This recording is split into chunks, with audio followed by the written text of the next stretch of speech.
بسم اللہ الرحمن الرحیم۔ السلام علیکم ناظرین، اگر مرد ایک ایسی عورت سے مباشرت کرے جو اس کی بیوی نہیں ہے تو یہ زنا کہلاتا ہے۔ ضروری نہیں ہے کہ ساتھ سونے ہی کو زنا کہتے ہیں، بلکہ چھونا بھی زنا کا ایک حصہ ہے۔ کسی اجنبی عورت کو دیکھنا بھی آنکھوں کا زنا ہے۔ زنا کو اسلام میں ایک بہت بڑا گناہ شمار کیا گیا ہے، اور اسلام نے ایسا کرنے والوں کی سزا دنیا میں بھی رکھی ہے، اور مرنے کے بعد بھی اللہ اس کو سخت سزا دے گا۔ زنا کے بارے میں حدیث اور قرآن کیا کہتا ہے، ملاحظہ فرمائیے۔ زنا کرنا گناہ کبیرہ ہے، اور اپنے محرم سے زنا کرنا اور بھی کبیح یعنی برا ہے۔ اس کی سزا رجم ہے اگر زانی شادی شدہ ہے، اگر کمارا ہے تو اسے کوڑے لگائے جائیں گے۔ مگر آج کل حدود کا نفاذ نہیں، اس لیے ایسے شخص کو دل سے توبہ اور استغفار کرنا چاہیے۔ ایسا شخص اگر اپنے فعل پر نادم ہو کر توبہ و استغفار کرے اور آئندہ ایسی حرکت نہ کرنے کا عزم کرے تو اللہ تعالیٰ کی ذات سے کبھی امید ہے کہ اس کی توبہ قبول فرما لیں گے۔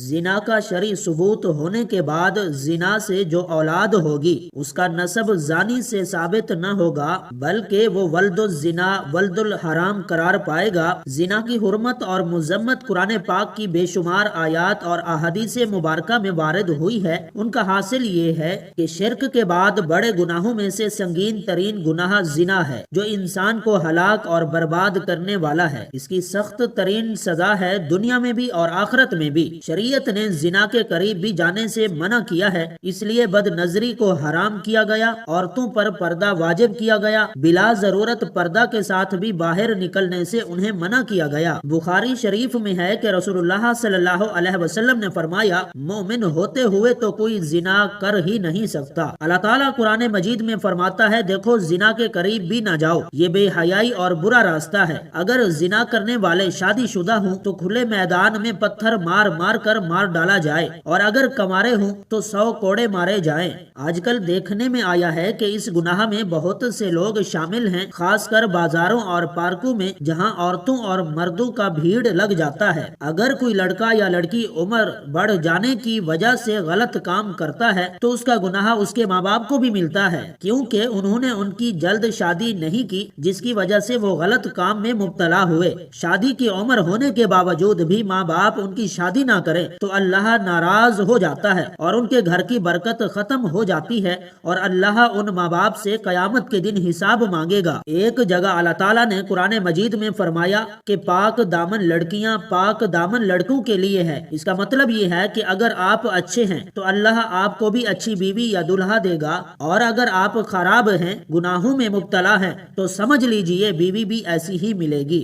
زنا ایک ایسا عمل ہے جس سے نسیان یعنی دماغی کمزوری، کینسر جیسی موذی بیماریاں پھیلتی ہیں۔ زنا سے انسان کا دل مردہ ہو جاتا ہے، جبکہ اکثر دیکھنے میں آیا ہے کہ جب دل مردہ ہو گیا تو پھر اس کے دل سے اسلام کی روشنی ختم ہو جاتی ہے، جس سے وہ ایمان سے خالی ہو جاتا ہے۔ انسان جو بھی غلط کام کرتا ہے اس کی قیمت اس کے بچوں یا ماں بہن کو اس دنیا میں ہی ادا کرنا پڑتی ہے۔ امام شافعی رحمۃ اللہ علیہ فرماتے ہیں، زنا ایک قرض ہے، اگر تو ایسا قرض لے گا تو تیرے گھر سے یعنی تیری بہن بیٹی سے وصول کیا جائے گا۔ دوستو، اس کبیرہ گناہ کی اور بھی سزائیں ہیں، لہٰذا خود بھی بچیں اور اپنے دوستوں کو بھی بچائیں۔ اگر آپ نے اپنا جنسی قصہ اپنے دوست سہیلی کو سنایا اور اس کے دل میں بھی ایسا کرنے کی بات آ گئی اور اس نے وہ کام کر لیا تو اس کا گناہ آپ کو بھی ملے گا، کیونکہ آپ نے ہی اس کو غلط راستہ دکھایا ہے۔ قرآن و حدیث میں ہمیں زنا کی سزا اور اس کے برے ہونے کے بارے میں بتایا گیا ہے۔ اللہ تعالیٰ فرماتا ہے،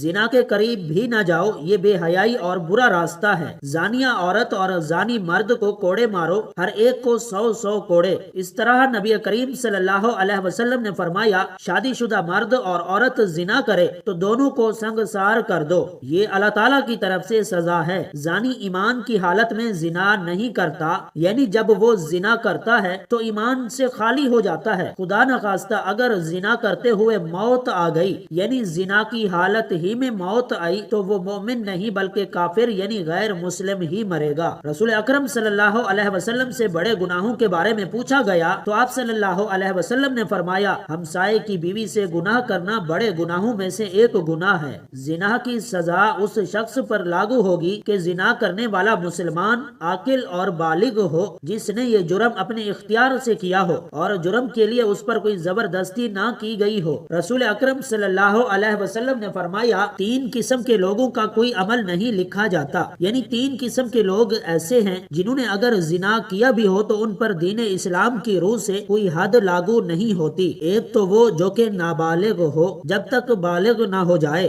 دوسرا وہ شخص جو سویا ہوا ہو جب تک کہ وہ بیدار نہ ہو جائے، اور تیسرا وہ شخص جس کا دماغی توازن ٹھیک نہ ہو، دیوانہ ہو، مجنون ہو، اس پر بھی اس کی کوئی حد نہیں ہے۔ آپ صلی اللہ علیہ وسلم نے فرمایا میری امت کی بھول چوک اور جس چیز پر مجبور کیا جائے معاف کر دیا گیا ہے، یعنی اگر آپ سے کوئی بھول چوک ہو جائے تو اللہ تعالیٰ آپ کو معاف فرما دیں گے، یا کسی چیز پر آپ کو مجبور کیا گیا ہے تو وہ بھی اللہ تعالیٰ آپ کو معاف فرما دیں گے۔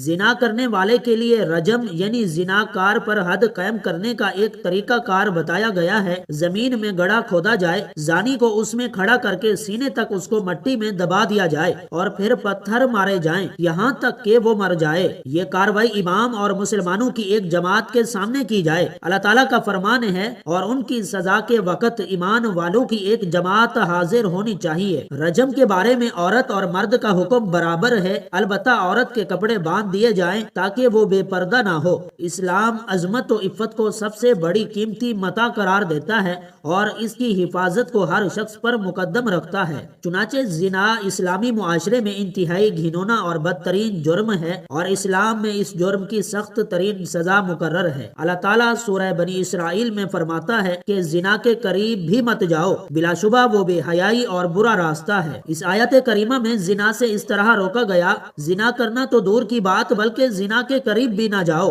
زنا ایک بہت ہی بری چیز ہے۔ حضرت عبداللہ بن مسعود رضی اللہ تعالیٰ عنہ فرماتے ہیں کہ میں نے رسول اکرم صلی اللہ علیہ وسلم سے پوچھا کہ سب سے بڑا گناہ کون سا ہے؟ آپ صلی اللہ علیہ وسلم نے فرمایا سب سے بڑا گناہ یہ ہے کہ تم اللہ کے ساتھ کسی کو شریک ٹھہراؤ۔ میں نے پوچھا کہ اس کے بعد کون سا بڑا گناہ ہے؟ فرمایا یہ کہ تم اس خوف سے اپنے بچے کو قتل کر دو کہ وہ تمہارے ساتھ ہی کھانا کھائے گا۔ میں نے پوچھا پھر کون سا بڑا گناہ ہے؟ آپ صلی اللہ علیہ وسلم نے فرمایا یہ کہ تم اپنے پڑوسی کی بیوی سے زنا کرو۔ ابتدائے اسلام میں زنا کی سزا یہ تھی کہ زنا کرنے والے شادی شدہ عورتوں کو تاحیات گھروں میں بند کر دیا کرتے تھے اور کنواری لڑکیوں یا غیر شادی شدہ مردوں کو زنا کرنے پر زنجیروں سے باندھا جاتا اور انہیں شدید ڈانٹ ڈپٹ کی جاتی تھی، جیسا کہ اللہ تعالیٰ کا ارشاد ہے اور جو تمہاری عورتیں زنا کریں تو ان پر 4 مردوں کی گواہی طلب کرو، پھر اگر وہ گواہی دے دیں تو ان عورتوں کو گھر میں بند کر دو یہاں تک کہ ان کو موت آ جائے